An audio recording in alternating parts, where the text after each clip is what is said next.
आज आम्हाला बाहेर जायचं आहे यात्रेसाठी ननंदबाईंच्या घरी आणि इथे आपल्या सगळ्या बाकरवड्या तळून तयार झालेत. खाज्या सुद्धा इथं लगेच करून घेतलेला आहे.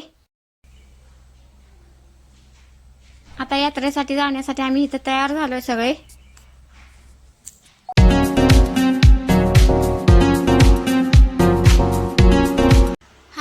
मी प्रतिज्ञा स्वागत करते नवीन एका व्हिडिओमध्ये आणि आपल्या चॅनलमध्ये सुद्धा. आणि आज आम्हाला बाहेर जायचं आहे यात्रेसाठी ननंदबाईंच्या घरी आणि त्याच्यासाठी आम्हाला आत्ता इथं म्हणजे आमच्याच बिल्डिंगमध्ये वरती एक ननंदबाई राहतात, त्या आज बाकरवडी करणार आहेत. आणि चला मग. हे ते आपण सुकं खोबरं खिसून घेतलेलं आहे, तिळाचं कूट आहे, हळद आहे, हिंग, जिरेपूड, कारळ्याचं कूट, आलं लसूण पेस्ट आणि कोथिंबीर घेतलेली आहे.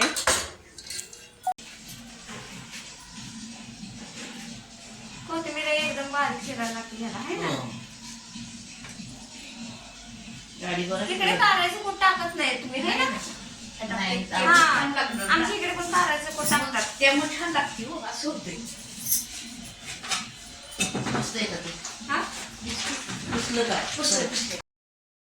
आता इथे ना आपल्या भाकरसाठी लागणारी कोथिंबीर एकदम बारीक चिरून घ्यायची आहे, कारण एकदम बारीक चिरल्याशिवाय ती कोथिंबीर त्यामध्ये असे चांगली मिक्स होत नाही.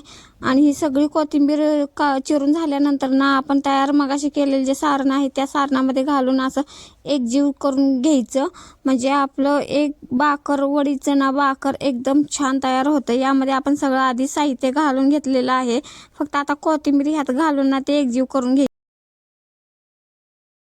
असे का गोळे केले? ऐका, हे 3 7 गोळे केले, म्हणजे एवढंच प्रमाणात टाकायचं ते एका पोळीला. चपातीचा उंडा होतो आपला, त्याच्यावर तेवढं बसतो. हा हा.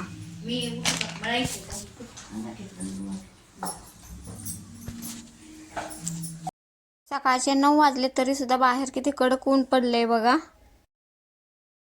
आपलं वडीतलं भाकर तरी तयार झालेलं आहे. भाकर म्हणजे सारण. आणि आता वडीसाठी लागणारं आपल्याला पीठ मळून घ्यायचं आहे. इथं डाळीचं पीठ घेतलेलं आहे, त्यामध्ये थोडंसं गव्हाचं पीठ टाकायचं आणि त्यामध्ये हळद, हिंग आणि आपलं लाल तिखट, मीठ घालून हे सगळं पीठ ना थोडं थोडं पाणी घालून ना असं एकजीव करून ना मग मळून घ्यायचं आहे ते.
बरोबर 7 गोळे तयार झाले.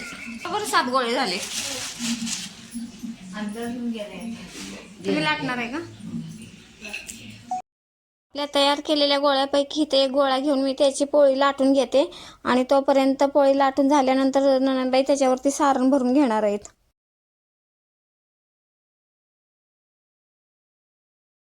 पोळी लाटून झाल्यानंतर त्यावर ताईंनी असा थोडासा तेलाचा हात लावून घेतला आणि तयार केलेलं भाकर असं एकसारखं सगळीकडे पसरून घेतलं.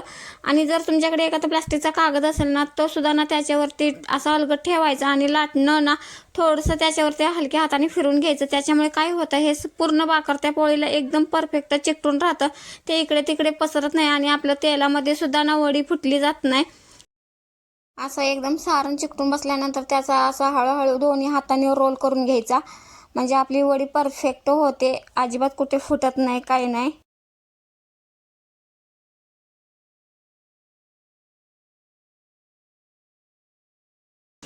हा, त्यामुळे पाणी थोडंसं लावलं आणि प्रेस करायचं, काय नाही. हा बरोबर आहे. इथं पातेल्यामध्ये पाणी उकळायला ठेवलेलं आहे. आणि हे असं आता प्रेस ही करायचं. केलेली वडे आपण इथे उकडून घेऊया. हे प्रेस करायचं हातावर दोन्ही बाजू, हां हां. मध्यबोट मध्ये ठेवून दोन्ही बाजूला असं प्रेस करायचं, म्हणजे भाकर बाहेर येत नाही. हां बरोबर.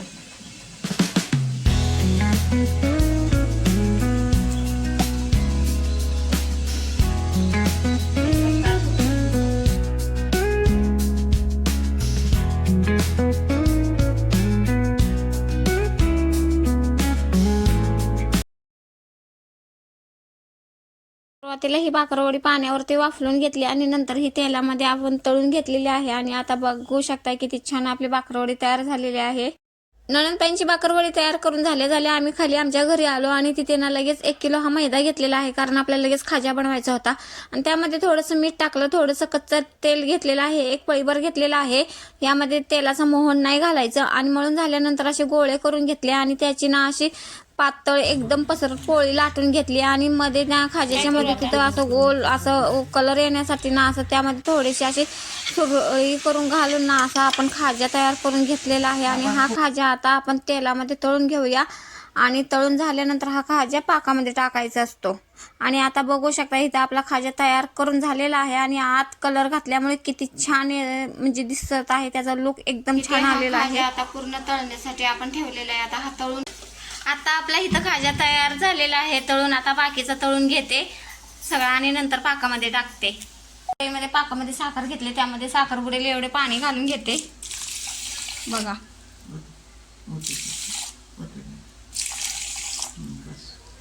बस इथे आपला पाक तयार झालाय बघा. आता आपण ह्या पाकामध्ये हा सगळा खाजा टाकून घेतलाय. हा याला गुलाबजाम सारखा पाक लागतोय हाय ना.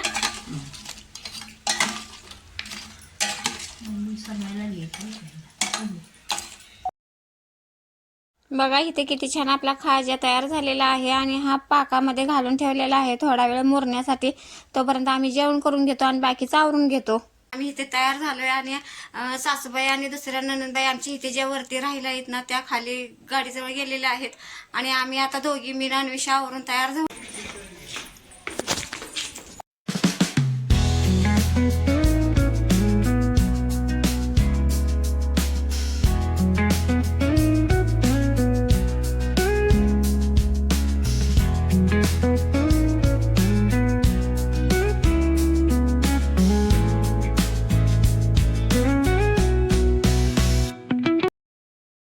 मी सुरुवातीला मोठ्या नंदबाईंच्या घरी जाऊन आलो आणि ह्या छोट्या नंदबाई आहेत आणि यांचं अभिनंदन करायचं होतं आम्हाला, कारण ह्या आत्ताच झालेल्या पंचायत समितीच्या निवडणुकीमध्ये निवडून आलेल्या आहेत. त्या दोघांचं आम्ही अभिनंदन केलं आणि घरी आलो. आम्ही आत्ताच जस्ट घरी पोहोचलो आणि आज खूप कंटाळा आला आणि मला तिथले काही व्हिडिओ शूट करता आले नाहीत, त्याबद्दल सॉरी. म्हणजे जसं जसं हळूहळू माझं चॅनल कसं ग्रो होईल तसं तसं मी अजून म्हणजे व्हिडिओ शूट करण्याचा प्रयत्न करेन. आणि चला मग आता थोडेसे फ्रेश झाले आणि बरं वाटलं त्यामुळे. आणि हा व्हिडिओ इथंच एंड करते. पुन्हा भेटू नेक्स्ट व्हिडिओमध्ये. तोपर्यंत बाय बाय.